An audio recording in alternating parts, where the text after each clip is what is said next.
അസ്സലാമു അലൈക്കും. സ്നേഹനിധികളായ സത്യവിശ്വാസികളെ, ഇന്ന് റമളാനിലെ 3-ാമത്തെ വെള്ളിയാഴ്ചയാണ് കടന്നു വന്നിരിക്കുന്നത്.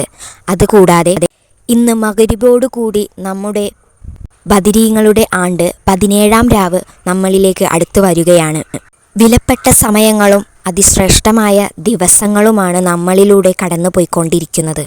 അള്ളാഹുവിനെ അറിഞ്ഞ് ഇബാദത്ത് ചെയ്യുവാൻ നമുക്ക് എല്ലാവർക്കും റബ്ബുൽ ഇസ്സത്തായ തമ്പുരാൻ തൗഫീഖ് നൽകട്ടെ. ആമീൻ. ഇന്ന് ഞാൻ പറയാൻ പോകുന്നത് ബദരീങ്ങളുടെ ആണ്ടിൽ നിങ്ങൾ ചെയ്യേണ്ട കാര്യങ്ങളെക്കുറിച്ചാണ്. ഇൻഷാ അള്ളാഹ് ഇത് പറയുവാനും കേൾക്കുവാനും അള്ളാഹു സുബ്ഹാനഹു വ തആല നമുക്കെല്ലാവർക്കും തൗഫീഖ് നൽകട്ടെ. ആമീൻ. ബദരീങ്ങളുടെ ആണ്ട് എന്ന് പറയുന്നത് നമ്മൾക്കെല്ലാവർക്കും അറിയാം അല്ലേ?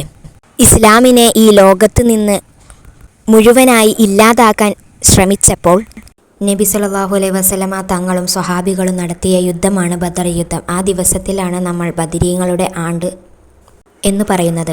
ആ യുദ്ധത്തിൽ വിജയിക്കാൻ തന്നെ 4 ദിക്റുകളാണ് അവർ ചൊല്ലിയത്. ഈ 4 ദിക്റുകൾ ചൊല്ലിയത് ഞാൻ കഴിഞ്ഞ ദിവസം ഇട്ടിട്ടുണ്ടായിരുന്നു. ഇൻഷാ അള്ളാഹ് എല്ലാവരും അത് ചൊല്ലുക. ഈ 4 ദിക്റുകൾ ചൊല്ലിയതിൻ്റെ പേരിൽ അള്ളാഹു അവർക്ക് മാത്രം മഴ നൽകുകയും ശത്രുക്കളുടെ ഭാഗത്ത് മഴയില്ലാതിരിക്കുകയും ചെയ്തു. അതിലൂടെ അവർ വിശപ്പടക്കുകയും ദാഹം തീർക്കുകയും ചെയ്തിരുന്നു. ക്ഷീണിച്ച് അവശരായ സ്വഹാബികൾ ഉന്മേഷത്തോടു കൂടിയാണ് അള്ളാഹുവിലേക്ക് തവക്കൽ ചെയ്തുകൊണ്ടാണ് യുദ്ധം നടത്തിയത്. അവിടെ നടന്നത് അള്ളാഹുവിൻ്റെ വിജയമാണ്. ഈ യുദ്ധത്തിൽ വിജയിക്കാനുള്ള ഏറ്റവും വലിയ കാരണം അള്ളാഹുവിലേക്ക് തവക്കൽ ചെയ്യുകയും അള്ളാഹുവിനോട് നബി സല്ലല്ലാഹു അലൈഹി വസല്ലമ തങ്ങൾ കൈകൾ ഉയർത്തി ദുആ ചെയ്യുകയും ചെയ്തു. ലൈലത്തുൽ ഖദർ പ്രതീക്ഷിക്കാവുന്ന രാവുകളാണ്. ബദരീങ്ങളുടെ ആണ്ടിൽ നിങ്ങളുടെ ദുആ സ്വീകരിക്കപ്പെടും. ഈ രാത്രിയിൽ നിങ്ങളുടെ എല്ലാ മുറാദുകളും അള്ളാഹുവിലേക്ക് ചോദിക്കുക, ഉത്തരമുണ്ട്. ഈ ബദരീങ്ങളുടെ ആണ്ടിൽ നല്ല നെയ്യത്തോടുകൂടി ആദ്യം സൂറത്ത് ഫാത്തിഹ ഓതുക. അതിനുശേഷം ബദർ മൗലൂദ് പാരായണം ചെയ്യുക. ബദർ മൗലൂദ് കഴിഞ്ഞതിനു ശേഷം സൂറത്ത് യാസീൻ ബദരീങ്ങളുടെ പേരിൽ നിങ്ങൾ പാരായണം ചെയ്യുക. സ്വഹാബികൾ ചൊല്ലിയ അതിവിശിഷ്ടമായ ദിക്റുകൾ ചൊല്ലുക.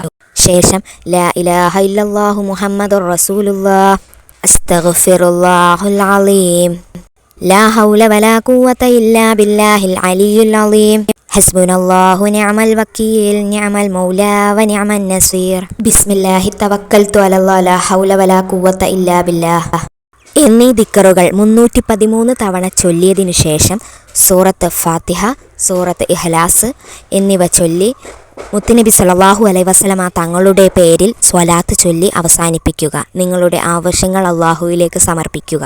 ഉത്തരം കിട്ടുന്ന അത്ഭുതകരമായ രാത്രികളാണ്. ബദരീങ്ങളുടെ ബർക്കത്ത് കൊണ്ട് അള്ളാഹുവെ ഞങ്ങളുടെ കുടുംബത്തിന് ബർക്കത്തും ഐശ്വര്യവും നൽകണേ നാഥ. മക്കളുടെ കാര്യത്തിൽ നീ കരുണ കാണിക്കണേ അല്ലാഹ്. കടങ്ങളുള്ളവർ, ബുദ്ധിമുട്ടുള്ളവർ എല്ലാവരുടെ പ്രയാസം നീ അകറ്റണേ നാഥ. ലോണുകളുള്ളവരുടെ കാര്യത്തിൽ നീ കരുണ കാണിക്കണേ അല്ലാഹ്. എത്രയും വേഗം അവരുടെ ലോണുകൾ അടയ്ക്കാൻ നീ മാർഗം തുറന്നു കൊടുക്കണേ. ആമീൻ. ദുആ വസിയത്തോടെ അസ്സലാമു അലൈക്കും.